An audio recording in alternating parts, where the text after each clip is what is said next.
What's going on, guys? What's up? All right, we're back. Day 2. Dose. So, oh man. You guys know us now. Miyah, godmother. Ryan, godfather. All right, so got that out of the way. So today we wanted to talk about triggers. Because that is a huge thing when it comes to when you and your twin meet each other. You're going to trigger each other. It happens even outside of the twin relationship in every aspect of our life. We're always going into situations, circumstance, and running into people that trigger us in some type of way. But it's very intense in the twin, at least for me. It was for me. I don't know how it was for you, but I was getting triggered heavy. But the beautiful part about what I was feeling was that I was prepared for that feeling. Mm-hmm. Whereas before, had I met you before then, I would have not been prepared for the triggering that was happening. Yeah. For me, it was like, because I didn't know, like, what I was doing before I met Miyah was, I was just in my own lane.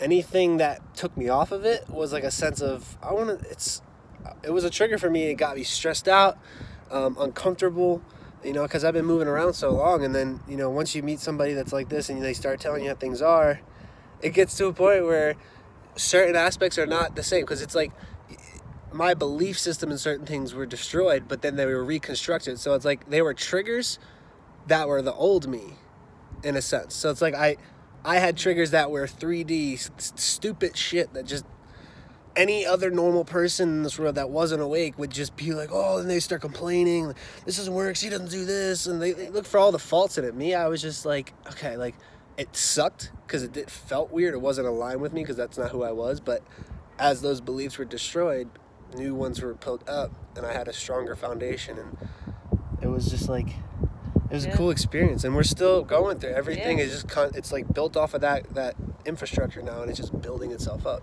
Yeah, it's like, what I can say, me personally, what I witnessed from our interaction is that the twin it's two, and not even just the twin, it's everyone in general, it's your resonators of frequency. So when we come together as that same thing, and we're looking directly at ourselves in that moment, we're going to trigger the fuck out of each other. But it's recognizing that, hey, that's an illusion, and it's there for me to grow. And that's what got me through it, because I got triggered a lot. I didn't know, so I didn't know. No, I kept it to myself because it's me. It's my own mind. We're either in a constant state of believing the past, being affected by it, believing the future of the negative of what could go wrong, or in the present moment, at that time, worrying about things. And there I went again. Just forgot what I was talking about. You were talking about, like, your triggers and how before it was different. If the old you would have been completely out. And well, I don't remember at this point, but I got out what I was supposed to say. I do this a lot, so get used to it. Brain fart. We have to start coming up with some icon, like, here. Brain fart. There's just gonna have to be some kind of narrative to that. Right. That's gonna be funny. Stop. Yeah. No, but Channel lost. Every single one of us, any twin, you're gonna go through old triggers. Oh, it's the resonator. That's what I was talking about. Oh, cleaning there you yourself, go. See? Boom! Light bulb. Yeah. So you're cleaning your mirror. You're resonating off of each other. So your frequency, yourself, is bouncing off of each other, and you're fine tuning. That's the beautiful part. Is you're fine tuning your resonator, your ability to feel the real things. Not the illusion, not the program, but the real things. There's a difference in feeling you're fresh. Yeah, I'm fresh. You're fresh. Feeling your flesh and feeling your spirit. Yeah. That's two completely different things. Mm-hmm. So, I come from an area where all I knew was about the flesh side. So, my triggers were just, like you said, just little things that we all have, like. My perspective, it's like that was my perspective, and it's like assuming shit. The most frustrated people are the ones that are constantly assuming how things are going to be turning out. They don't get their own way, and they're fighting with themselves to just be like, what the fuck? Like, everybody wants to be in control, but that's your old self. Letting go you just is gotta the- let go and is just the form of control. understand that triggers are 3D shit. It's bullshit. It's all lies. But it's literally there to fine tune you, to get you into your highest state of existence, where Yep. you have this you're collecting data at all times, so you're always collecting the data of the trigger of the emotion, so you can either have that data to grow or that data to manifest. So it's actually a beautiful thing when you're triggered by life, because you grow from understanding why you're being triggered. You don't react to it. Being completely aware. Be more curious about why. Question, like, that's the greatest part, is that don't just get these emotions and just run with it and just be like, I'd say like I'm pissed off, but like look at the things that you're doing at that very moment, or the things that are happening in your life at that second, and question, why are you happy? Why are you pissed off? Why am I getting worried? Yeah. Why? If you know why it's like, happening. you just start asking these little things, and you have to get over the stubbornness of your own ego and just fight through that question. But if you know why it's happening, then you know what to do to make it happen, or what to do to make it not happen, depending on what it is. Hence the learning curve. Yeah. Like, you start learning shit. It's like, so, well, the twins, let's get back on topic of that, the triggers, and it's also to prepare you. It's to build your armor, because the twins have a mission on Earth, and that mission is to guide everyone, all the masses, into the transcendence. 144,000. Yeah, and so we have to go through this. We're all going through it right now. Yep. Everyone, your fields are just in chaos right now, because the grid is splitting in half, and we are creating that new paradigm. So therefore, all the energy everywhere is in a little bit of discord and chaos, and we're all feeling each other very fiercely right now. Yep. We have all these emotions, all these triggers, and we're cleaning ourselves, preparing ourselves for the moment when we will have to stand up and guide the masses. Yep. So This is all learning moments for you guys just to know teach. you're in preparation mode right now. Yeah. You're being put through this bullshit right now, so that you understand how to conquer it, so that when the time comes where everyone else has to do it, you're the one they look up to. Them. You're ready to help and give it's back coming. and help raise the frequency of everyone else, so they can go into their highest self. So, Yeah. with that being said too, like, for those of you that are watching, what are in the comments below, list some of your triggers. What are your triggers? Yeah, and when you get triggered, go ahead. like, the trigger shouldn't be an explosion. Like, yeah, you should feel something. You should feel some kind of way with the trigger, but it shouldn't be all out, total, emotional, out of control explosion with one another, and you're saying things and doing things to each other that you don't actually mean, that you're doing it just out of the trigger of the moment. Yep. The trigger is there for you to recognize. So when you have that trigger, go, bookmark that. Let me go back to that and analyze that and figure out why that is there. Don't let me take it out on the person that I'm with, the people that are surrounding me, the people that love me, because it's not their fault that I'm being triggered. And it's my responsibility to figure out why, so that I can fix my trigger, so I can clean my mirror. Why don't we give them like an example, I guess, like a trigger for you, a trigger for me. Trying to think like what would be. I think one of my biggest triggers was letting go of, because I've been by myself, I've been doing my own thing. I've had it my own way. I have everything I want to do. Like, I write down a list, I have like a strategy, and I go about it. But then you can't constantly keep doing that now when you're with your twin, because it's in a way where you want to maintain control, but at the same time, it's like, we have to work together. We're a team. And one of my triggers was letting go of certain things that I was used to doing, so that I could team up with her, team up with the Miyah, and conquer on this world. I think so. What's one specific trigger? I'm trying to think. No, I mean, you pretty much just said what your trigger that was yeah. Yeah, I guess there's really no detail, but that's just like, that would be like a trigger for me. Yeah, that's a good And example. I would get like anxiety. I wouldn't say anxiety, but just a little like stressed out. Like my equilibrium just start going off, and I'd be like, I can tell this when confusing he's very feeling. easy to read when he's being triggered. Yeah. It comes off of him so strongly. It's like my body language. We're very energy. Our fields are very strong, and so if either of us are triggered, it's felt everywhere. Yeah, We instantly everybody know feels what it. is happening. But for me, my trigger also was the same in some aspects, learning to work together, because I've been alone for so long that I'm used to that. I remember screaming freedom when we first met. Freedom! At the house in it. Yeah. Okay, so anyways,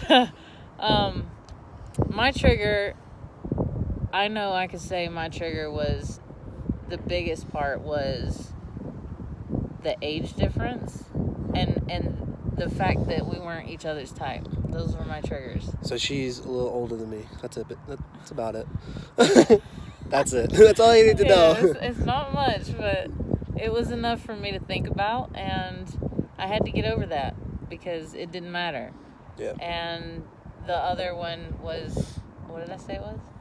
The age difference and our type. We weren't each other's type. We weren't each other's type. So there was, it was weird. So, and here's, it was ready? weird. No. Here's the thing. It was so awkward. Here's the problem. And one of our biggest issues that we had together, and one of the first things that we recognized in each other was, for you guys out there or girls that are young or, you know, I guess older, whatever, everybody knows about it. There was this thing called Tinder and Bumble. And you get these things in your head, right? Because I'm not going to lie, I was on Tinder and Bumble for a while just because, like, and guys, if you understand this, like, you know, put your comments below, but you do it out of pure boredom sometimes. Sometimes you try to show off and you're like, well, let's see how many I can bag this week. Like, you start doing, like, self-competitions and you really get, I'm being complete. Yeah. I told you, authenticity here. Nothing, we're not hiding shit. I was looking for, you know, the hotties. Like, you go out and you put these pictures in your head. Like, guys, you're not going to go out and like a fake girl. Her profile could be completely awesome and she's like a good person. But most guys in today's age are going to go after, well, she's hot. Like, or she's not. So that's literally all it was. So I had these images in my head of, this is what I'm looking for. This is it. This is all yes. No. Like, you get those. And that's one of those things for me that, like, conditioned me to only look for certain types of chicks because, like, that's what it was. So hers the same deal. I guess you want to tell them your side? Like, you remember? Go ahead. Yeah. We would look at each other. So similar, what I just said, same thing for her. But it was just, it got to a point where we looked at each other and we were like, I don't even give a fuck about these people. Like I can't even have a conversation with them because they're so blind. They're so... Yeah. It was just annoying. Like, it was the conversations are so fucking typical. It's like, well, what do you do? How tall are you? Do you go out all the time? Yeah. Oh, did you hear, like, you know, Drake's new... It's like the simplest, like... I like meaning. I like to have good, authentic, real conversations. I like the innovative, like, thinking outside the box type shit. Like, I can't do that on those apps. And we both resonated with that. And we were just like, yeah, these chicks are stupid. Like, they're stupid. Or they're just not even stupid, but they just don't get it. And we're cutting that out of there. I'm going to edit that out tonight. Yeah. Okay. We just got to a point where we just didn't need the apps anymore. That was it. We resonated on that aspect, and it was just cool. It was to finally get out of that. And, yeah, that was a reason. That was one of those triggers where you have this constant picture in your head of what you look for. Yeah, the flesh was definitely a trigger. Yeah. Flesh is what's triggering you. Flesh is probably... Body. It is your pain body. That's the hardest. Being triggered, you know, because it's literally electrifying itself. It's like, here's a good example, and I'm sure that the guys can, you especially, you love Venom. But how Venom's a good movie. Right? Shout out to Venom. But how he comes off, you know what I'm saying? Like, with the frequency turned up, it's the same thing. So that's your pain body. And when you're rising up into your higher self and you're hitting those triggers and you're overcoming it and you're just getting higher and higher in your perception and all of that, you're literally tuning the frequency higher and you're ripping the pain body of Venom off of you. That's a good example. That's like a paint the picture. If you guys ever seen the movie, spoiler alert, frequency is his fucking worst thing. Like, it makes him go crazy, right? It kills him. Well, as we elevate our frequency and rise to our higher self. All that All Venom, how he vibrational dissipates shit. off of Tom Hardy. Like, that's It's what's the it. same It's like thing. flesh is coming off of us, and we're going It's into your our high trauma- dimensional it's selves. your trauma body. But I think flesh is the first thing that everybody's we're gonna go over. We're gonna identify Venom as trauma body from this Yeah, it's a point good forward. example. Trauma Because body. he was a hurt guy, and He's like, he where was I'm a from. loser. I'm also a And loser. he just wanted a friend. Yeah. So, but yeah, I feel like every single person here, like the first thing you are all going to go through is the flesh, because And get ready for it. yeah, like you're It's going to. It's not. you're gonna gonna be easy. in denial. Yeah, yeah. You're going to be questioning a lot of things. It's not going to be easy at all, but you have to remain level-headed. Yep. If you and what you think is your twin are together and you're screaming, fighting with each other, and things It's are crazy. getting explosive, then that's not your twin, and Yeah. you guys need to move along now. Just Head on down the line. Get on out of here. Deuces. All right, so But that was. I think that's good. yeah, that's what we wanted to talk to you guys about today. Was Yeah. triggers, and if, like we said it earlier, whatever triggers you guys and girls have, put them in the comments below. We want to know. I want to see what everyone else has been going through, where you're at in your journey and whatnot, and we really look forward to hearing from you guys. So, Yeah, you got anything else to say? I love you. I love you too. Mwah. All right, guys. So, deuces. See you in the next video.